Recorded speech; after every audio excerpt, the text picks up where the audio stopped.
굿모닝, 좋은 아침입니다. 자, 오늘 히브리서 2장 말씀입니다. 우리가 신앙생활을 하면서 흔히 구원의 감격을 잃어버렸다 이런 말을 종종 하거나 듣죠. 그 의미가 뭘까 이런 질문을 해보게 됩니다. 감정적으로 메말라 버렸다는 건지 아니면 신앙생활이 게을러졌다는 말인지, 그냥 나이가 들면서 신앙생활에 너무 익숙해지고 매너리즘에 빠졌다는 말인지, 아니면 자기가 구원받은 사람인지 아닌지 확신이 없다는 말인지, 아무튼 이 구원의 감격을 잃어버렸다라는 이 말이 굉장히 여러모로 애매하다 싶습니다. 여러분의 그 오늘 아침 이렇게 눈을 뜨면서 여러분은 여전히 구원의 감격을 느끼면서 눈을 떴습니까? 구원의 감격뿐만 아니라 어떤 거든 간에 이 감격을 매 순간 하는 사람이 있다면 약간 이상할 것 같지 않습니까?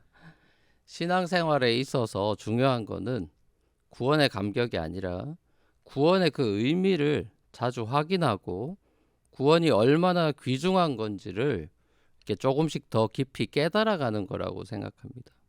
그러니까 예를 들면은 이스라엘이 이집트에서 출애굽하고 기적적으로 갈라진 홍해를 이제 육지 건너듯 건너고 구원받고 나서 온 회중이 솟구치며 춤추며 찬양하던 그 구원의 시작점에서 누렸던 그 구원의 첫 감격, 그건 그리 오래 못 갔죠. 사실 모든 감격이 그리 오래 가지는 못하죠. 한일 월드컵 감격으로 매주 조기 축구하는 그런 아저씨들 없습니다. 한때 감격은 날이 갈수록 시들어져 가는 거죠. 출애굽한 이스라엘 백성들이 구원의 감격 잃어버리고 원망과 불평으로 광야의 세월을 보냈던 거는 그들이 구원에 대해서 잘못 알고 있었거나 잘 몰랐기 때문이라 생각합니다. 홍해를 가르는 기적적인 일들이 매일같이 일어나면은 그들이 과연 감사한 삶을 살았을까요? 사실 따지고 보면 매일같이 하늘에서 내린 신기한 음식인 만나를 그들은 먹고 살았지만은 매일의 기적이 더 이상 기적이 안 됐죠. 처음 며칠이나 신기했지 40년 동안 신기할 수 없고 막 물린다 이렇게 막 투덜대죠.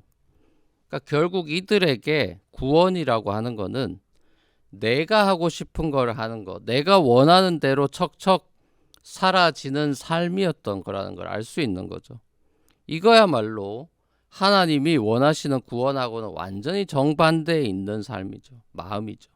결국 그 광야 이스라엘 백성들이 놓치고 있었던 거는 구원의 감격이 아니라 그 구원의 내용, 구원의 의미를 놓치고 있었던 거죠. 우선은 구원이라고 하는 것이 단회적인 사건이 아니라 평생의 삶이라고 하는 것을 이스라엘 백성들은 몰랐던 것 같아요. 이건 오늘도 마찬가지다 싶습니다. 기독교인들이 난 예수 믿어요 이렇게 말만 하고 구원 티켓 받고 이제 내가 언제 죽어도 천국 간다는 자기 확신으로 그 구원의 확신을 가지고 사는 경우가 많은 것 같아요. 이런 구원관에 문제가 있는 대표적인 이단이 구원파죠. 이 사람들은 회개하고 한번 이게 구원받으면은 죄를 지어도 더 이상 회개할 필요조차 없다고까지 가르칩니다. 구원의 시작을 구원의 완성으로 여겨버려서 더 이상 구원을 위해서는 할 일이 없다는 식으로 생각해버리는 거죠. 쉽죠, 굉장히. 구약이나 신약이 보여주는 구원의 의미는 결코 이런 식으로 협소한 개념이 아니죠. 구원이라는 거는 범위로 보자면은 개인적인 차원을 넘어서 우주적인 차원의 이야기고, 모든 피조물들의 구원을 이야기하고 있죠. 성경이 결국 새하늘과 새 땅이라고 하는, 또 부활이라고 하는 새로운 우주의 완성이라고 하는 것은 이 부활이라고 하는 한 단어로 표현할 수 있고, 이 부활이 인류 역사의 해피 엔딩인 거죠. 다시 또 역으로 보자면 구원을 한 개인한테 적용하면 개인의 구원은 소위 성화라고 하는 그리스도를 닮아가는 그 인생 전체, 일생의 전 과정을 말하고 그 마지막에 몸의 부활로 영화롭게 되는 걸 말하는 거죠. 그러니까 여러분들이 구원이 뭐냐 할 때 이 두 가지를 좀 생각하면 좋겠어요. 개인적인 차원을 넘어서 우주적인 개념이다. 그리고 그 핵심 단어가 이 하나님 나라와 부활에 있다. 또 개인 구원은 이 성화를 거쳐 영화로 나아가는 인생의 전 과정을 말한다. 이렇게 요약할 수 있을 텐데요. 자, 이런 의미에서 볼 때 개인 구원에 있어서 중요한 것은 끝날 때까지 끝난 게 아니라는 사실을 기억하는 것입니다. 사도 바울도 보세요. 그렇게 예수 잘 믿는 사람 같이 보이는 사도 바울도 빌립보 3장에 보면은 자기는 이미 얻은 것이 아니라서 부활을 향해서, 표대를 향하여서 몸을 내밀면서 달려가고 있다. 이렇게 고백합니다.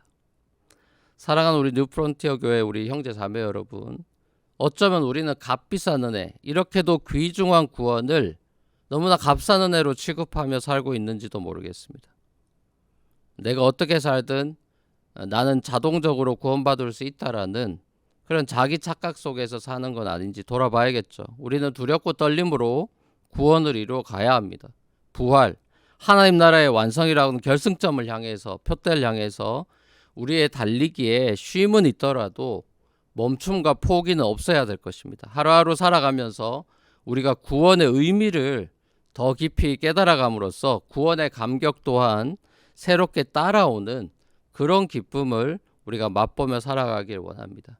우리의 짐을 날마다 져주시고 우리와 동행하시고 우리를 구원에 이르게 하시기 위해서 모든 걸 하시는 우리의 구원주 예수님만을 의지하며 부활을 살아가면서 최종적인 몸의 부활에 동참하는 저와 여러분이 되시기를 우리 주님의 이름으로 간절히 축원합니다. 같이 한번 기도하시겠습니다.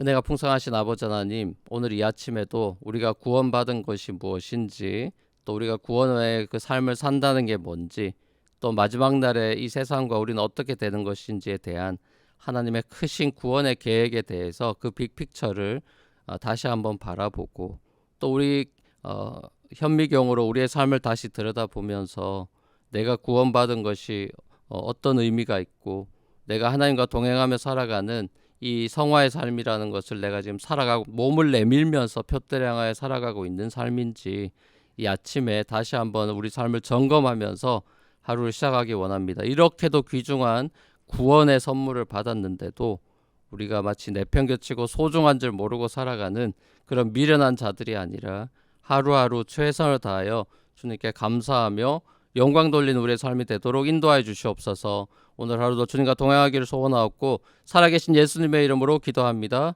아멘. 감사합니다. 오늘도 평안한 하루 되십시오.